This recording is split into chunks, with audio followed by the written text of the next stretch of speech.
Vienne est un territoire qui cache de nombreux trésors. Située au nord de la Nouvelle-Aquitaine, elle doit son nom à l'une des nombreuses rivières qui la traversent. Souvent associée à l'image du parc du Futuroscope, la Vienne recèle de nombreuses surprises qui méritent tout autant d'être découvertes. Ces trésors, on les trouve au cœur des territoires, au cœur des villages, là où le temps semble parfois s'être arrêté. Mais pas tant que ça. Aujourd'hui, nous allons à la découverte de Bonneuil-Matour. Situé au nord de la Nouvelle-Aquitaine, entre Poitiers, Châtellerault et Chauvigny, ce village de la Vienne se trouve sur un axe stratégique qui permet d'y retrouver une vie riche et dynamique pour les 2200 habitants qui peuplent ce charmant petit village qui fait aussi la joie des visiteurs et des curieux.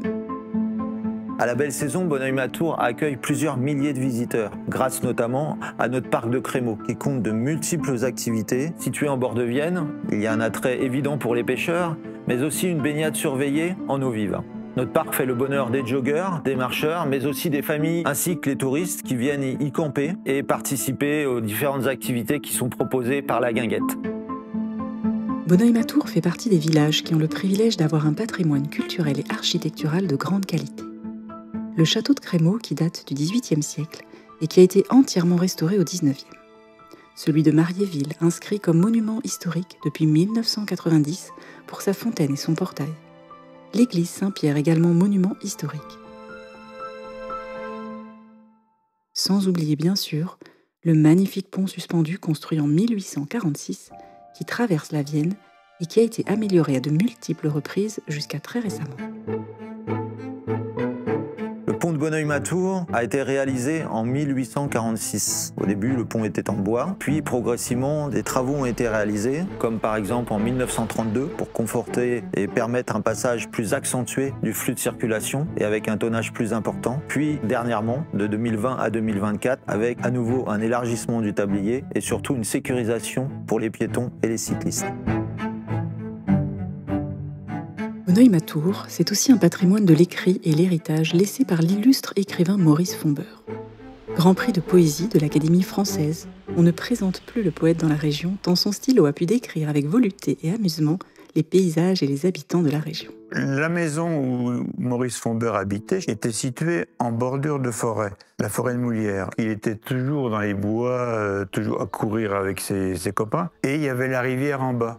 Il avait un attachement pour les gens, il aimait les gens, il aimait la campagne, il aimait la forêt, il aimait la rivière. Donc, à Bonneuil-Matour, pour lui, c'était le rêve. Tous les livres qu'il a écrits, pratiquement, ce sont des histoires que les gens lui racontaient dans le village. La rivière aux Oies, c'était la rivière. Forêt de Charme, c'était la forêt de Moulières. Il a écrit ses livres, en fait, en faisant parler les gens dans Bonneuil-Matour. L'homme était ici chez lui. Touche à tout de l'écriture, il publiera des romans, des nouvelles, des recueils de poésie, écrira des chansons et ira même jusqu'à s'essayer au théâtre. Ce proche de Jacques Prévert ou de Robert Sabatier fait tellement partie du paysage qu'un musée situé au cœur du village lui est aujourd'hui dédié.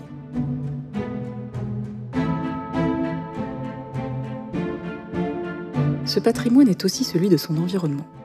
Bonneuil-Matour est cerclé de lieux authentiques et protégés qu'il est bien rare de croiser sur sa route. Le plateau de Bellefond, la Vienne, dont le lit traverse majestueusement le territoire, et la forêt de Moulières qui couvre 9 communes. Avec ses 6800 hectares, elle est l'une des plus importantes du nord de la Nouvelle-Aquitaine, donnant abri à de nombreuses espèces végétales et animales, dont certaines sont rares ou menacées.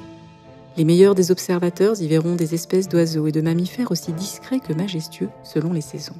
Ce véritable poumon vert, classé zone d'intérêt écologique, faunistique et floristique, tient son nom de la pierre meulière extraite des sols argileux de la région, qui ont longtemps été exploités par l'homme.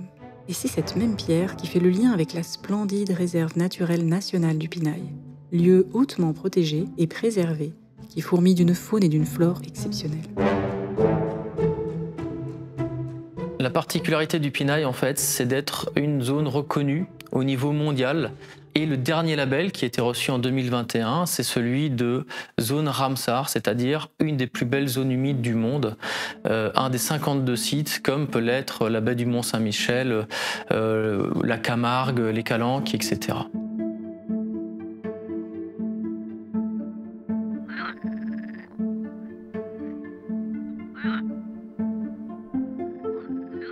Le Pinail, c'est la plus grande carrière à ciel ouvert d'Europe d'extraction de pierres meulières, les pierres qui servaient à moudre le grain pour obtenir de la farine. Et donc c'est l'illustration parfaite de la reconquête de la nature suite aux perturbations de l'homme, pour en faire aujourd'hui un écrin magnifique qui est riche de plus de 2700 espèces de biodiversité. Des paysages qui restent dans les têtes, des histoires qui nourrissent de nouveaux échanges et des rencontres qui feront de nouveaux sourires. Et si c'était ça, le secret pour se faire de beaux souvenirs?